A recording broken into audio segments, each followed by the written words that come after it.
Okay, here we are with the 914 project, another installment of my hunt for rust. This is the passenger side of the vehicle. It was suggested that I take off the rocker panels and check underneath. I didn't think I'd find anything, and I guess I really got lucky.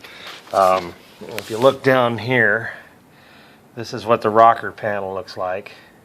That's his surface there, a little dot. A lot of spider webs, black widow eggs. We have those out here, but no rust.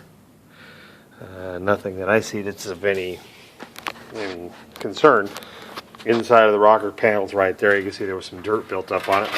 The worst part about getting this rocker panel off was the fact that I left the rear tires on, so it made the screws a little hard to get to, but basically I shot everything with WD-40, came back 15 minutes later, and pretty much unscrewed all the screws with my fingers.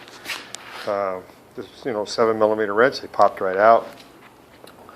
What I did is I used a little WD-40, tapped tap the bottom screws with a ball peen to make sure they were loose. Put a pair of vice grips on them because I don't want to strip the screw head. And they just popped right loose, and I took everything out. And I've got some hoses here that, gosh, I hope that's not fuel line. I don't know what that is. Whatever it is, I probably won't need it. And if it's fuel line, I'll probably replace the whole thing anyway. This is the driver's side. Again, no rust. We did have a big hunk of dirt up here near the jack, but it didn't really do anything of any concern. Clean that out. I'll pressure wash that all out. Underneath the pan, everything looks good as far as the frame rails, which means I have a good solid car here. Very fortunate. So that being done, I went around to the trunk, opened the trunk, rear trunk.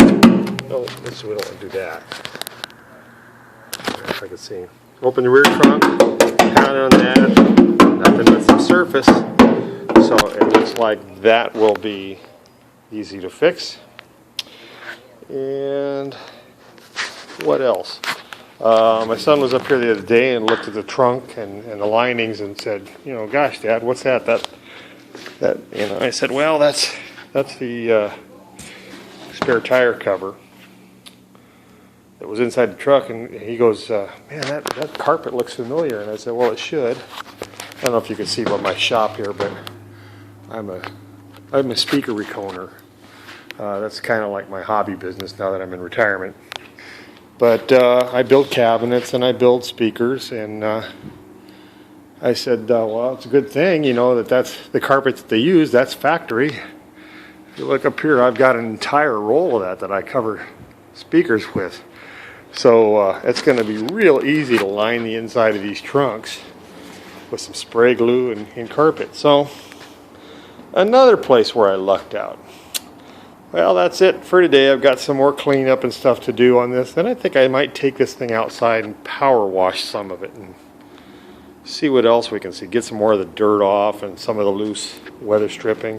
I've already blown a lot of the paint off the front with just an air compressor, so obviously it's not on there that well. So I may take this thing out and clean it up.